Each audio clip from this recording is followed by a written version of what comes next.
एक स्टोरी है जो आपको रिलेट करेगी। एक बार एक अंधा व्यक्ति होता है, जन्म से अंधा है, उसको खिलाने के लिए गांव वाले खीर लेके आए।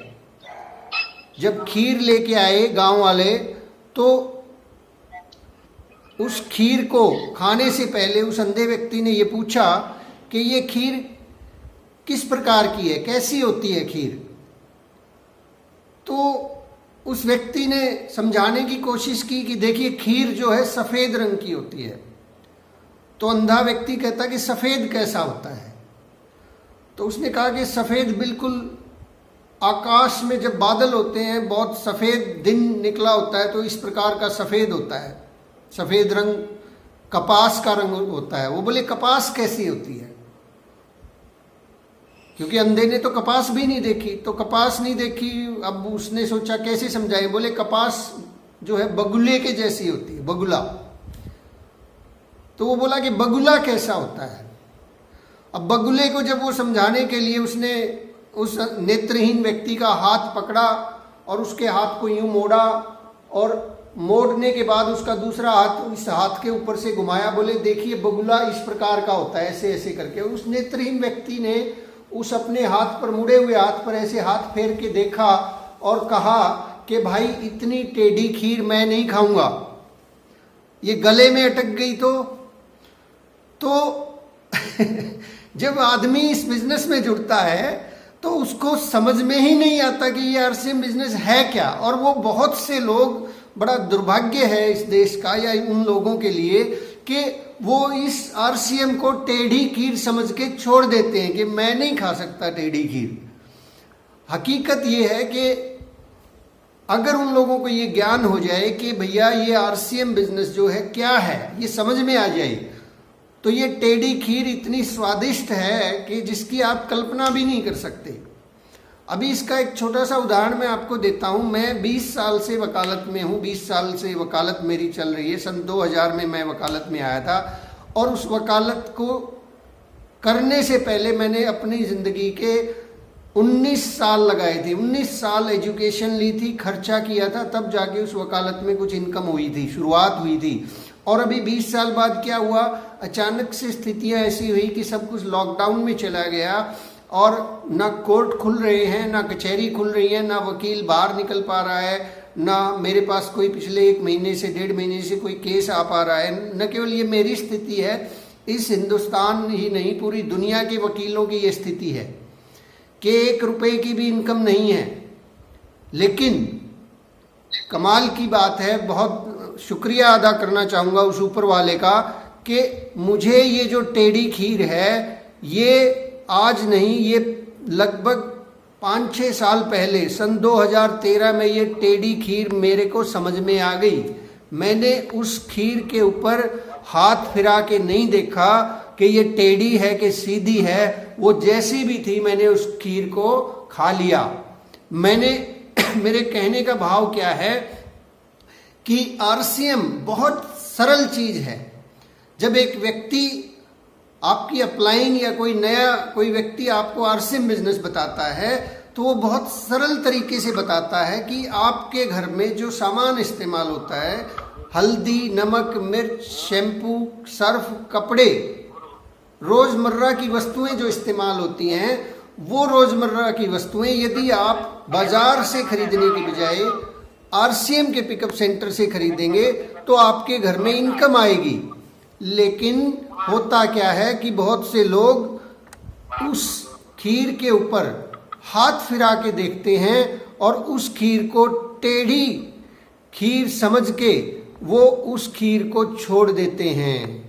उस खीर को जो उनके लिए बहुत महत्वपूर्ण थी, जो उनके लिए जीवनदायिनी काम कर सकती थी, जो इस प्रकार की परिस्थिति में कि जब कोई भी उद्योग धंधा रोजगार नहीं चल रहा है, उस वक्त भी आपको इनकम दे सकती थी, उसको कुछ लोग अपना दिमाग इस्तेमाल करके उसको चेक करते हैं। और उस चेक करने के बाद, क्योंकि उनकी जो पिछली एजुकेशन होती है, वो एजुकेशन उस आरसीएम की अपॉर्चुनिटी को समझने में बाधा पैदा करती है।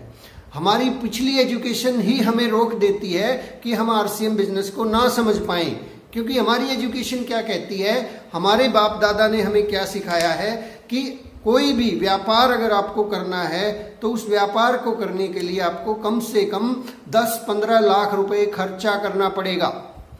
आपको उस व्यापार को करने के लिए खर्चा करना पड़ेगा और उसके अलावा भी फिर खर्चे बढ़ते रहेंगे, तब उसको लोग व्यापार मानते हैं। 10, 20, 50 लाख जब तक नहीं लगते तो किसी काम को व्यापार या बिजनेस नहीं मानते लोग। और दूसरी चीज, कमाई के लिए जो हमारे दिमाग में, हमारी एजुकेशन में बताया गया है कि या तो आप नौकरी कर सकते हैं, नौकरी के लिए आपको कोई बहुत सारी एजुकेशन लेनी पड़ेगी, कंपटीशन देना पड़ेगा, लाखों लोगों के बीच में से एक आध आदमी को जॉब मिलती है। ये दो ही चीज़ें हमें पता होती है, या कुछ लोग खेती बाड़ी करते हैं।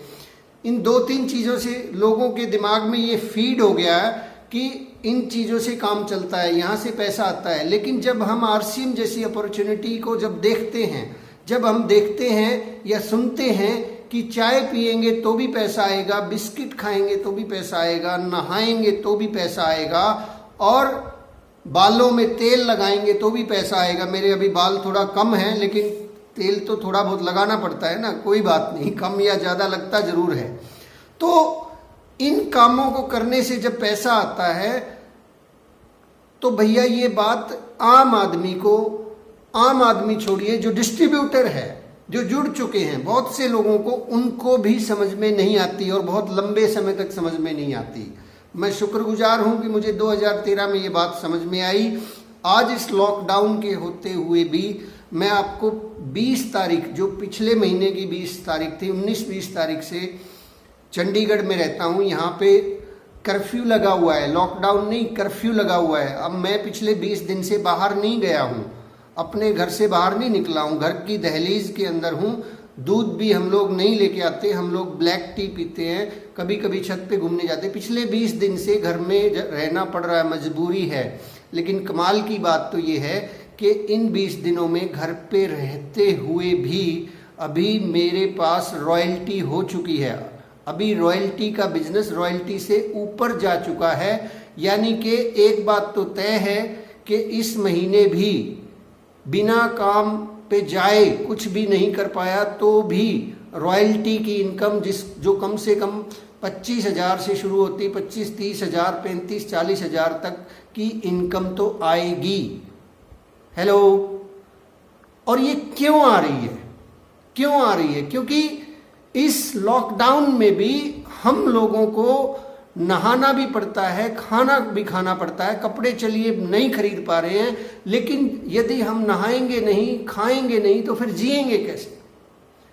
और यदि हम नहाएंगे, खाना खाएंगे तो भैया आरसीएम बिजनेस का अगर खा रहे हैं तो आपके घर में भी रॉयल्टी आ सकती है। बहुत मामूली सी बात है समझने की कि ये बिजनेस इतनी कमाल का बिजनेस है कि जब पूरी दुनिया में सारी चीज़ें बंद हो सकती हैं, हो सकता है ये लॉकडाउन अभी और ज़्यादा लंबा चले, लेकिन आरसीएम बिजनेस ऐसी नेमत है कि ये कभी बंद नहीं हो सकती। ये आपको हमेशा हमेशा के लिए जो आपकी टेंशन है उससे छुटकारा दिलवा सकती है।